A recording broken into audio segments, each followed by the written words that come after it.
In this video, we are going to show you how to track your net worth in Copilot Money. Now, once you've signed into your account and you are in your dashboard, it's always going to be here on the right-hand side. It says net worth, right? So Copilot Money provides a real-time aggregated view of your net worth by syncing bank accounts, investments, credit cards, and loans, and it offers a dedicated account tab.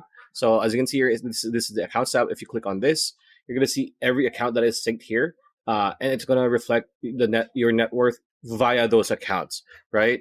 So it allows users to track assets and liabilities over time with AI-driven categorization for your transactions. So again, it can go from 1 month, right, 3 months, 1 year. So it's pretty much just like any other stock, like crypto. Like this is how you view your crypto assets, so on and so forth, via date, right? Same thing.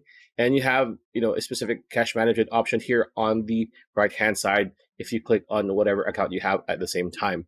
So that is how you access your net worth or see your net worth. It's already here, but if you want to, again, see specifics, you can go to different accounts that you have synced in to your Copilot Money account. Pretty much it. That's the video. Hope you liked it. Like, comment, share, subscribe, ring that bell icon. I'll see you on the next video.